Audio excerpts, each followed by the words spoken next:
Okay, guys, if you'll notice that I've solved the problem and I had asked you to type it in, I did the butterfly and I would have gotten 6 over here and 3 over here and would have brought this down and got 18 over here. When I did that, I would have gotten 3/18. I still would have had to reduce it, which would mean I would get 1/6. Did the common denominator way. 3 times 2 got 6. 1/6 because common denominator was 6. I still got the same way. I had to reduce up here. I didn't have to reduce down here. Okay. Same thing down here. 6/10, 1/2. Take a moment, solve that. Type it into your Ed puzzle. Make sure it is reduced. It will not be accepted if it's not reduced. Okay. You'll notice that when I solve this up here, I did my butterfly. 2 times 6, I got 12. 10 times 1, I got 10. I subtracted it, or I multiplied this down here and got 20. So 12 minus 10 equals 2/20, which is equivalent to 1/10. And I had to reduce up here, but down here, I found my common denominator was 10. Therefore, guess what? It ended up being the same answer as 1/10. Now, on your scrap sheet papers is what I asked you to do. We're going to do I'm going to show you how to do mixed numbers with the essence of addition so that we can understand how to do this later. So I'm going to do 1. I'm actually going to use the same problem over here, so there's no point in reworking it twice. 1 1/4 plus 2 1/5. But I'm going to do it over here so I have my room. Once again, it can be done the butterfly way. Now, kids go, well, how do you do the butterfly? Just ignore your whole numbers right now. You work with your 2 numbers. 4 times 1 is 4. 5 times 1 is 5. You add them. You still do the bottom numbers. You're just ignoring your whole numbers right now. But people, when they ignore their whole numbers, they forget to go back and put them in. So sometimes working with mixed numbers is actually easier to do the least common denominator. 5 plus 4 is 9/20. Then you have to add your whole numbers. 2 plus 1 is 3. Now, if I do it with common denominator, I do 1 1/4 plus 2 1/5. Once again, I'll come over here. I'll list out my common denominator.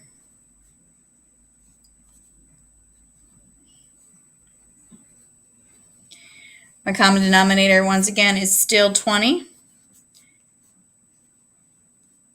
My whole numbers still get carried over. 5 times what equals 20? 4. 1 times 4 is 4. 4 times 20. So 4 times what number equals 20? 5.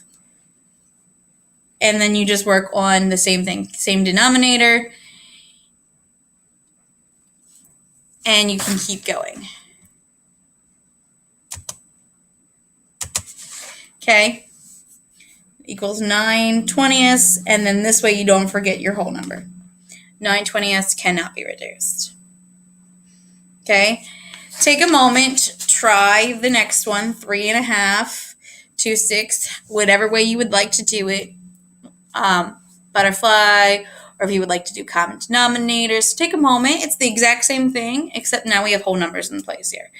So make sure that you type in your answer, and when you're putting in your whole number, you're putting in the whole number, space, and then the answer. Then the number with the backslash, and then the denominator here. Okay, so take a moment, record your answers. Okay. We're moving on to the back.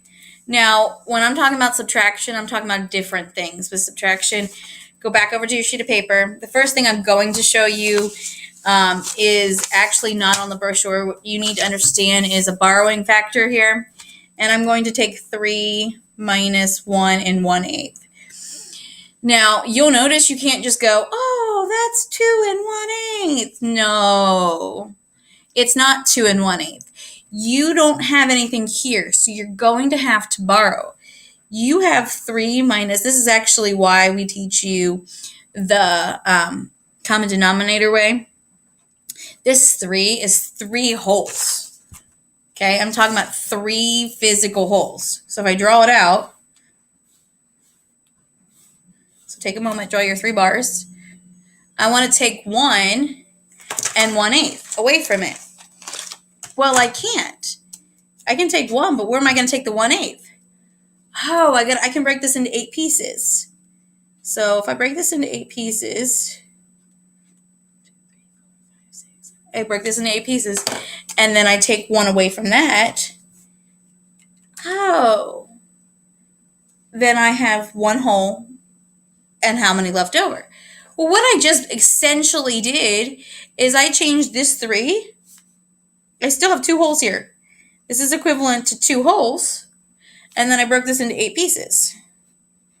Because isn't 2 and 8/8 the same as 3? So all I did, now if you need to draw it, go ahead and draw it. That's the whole point. I mean, this is not going to be in the brochure, but you're going to see it later down the road.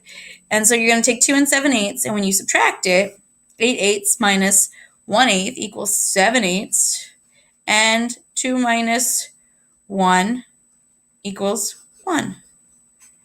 So you'll notice that you're gonna get 1 and 7/8. If I drew it out, I took 1 away, and then I had to break it into 8 pieces, and I took 1 away. I have 1 whole, and I have 7/8 of a piece. Okay, so let's try another one. Let's try 4 minus 2 and 2/3.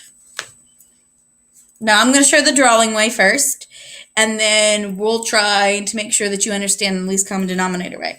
I'm just going to draw 4 holes.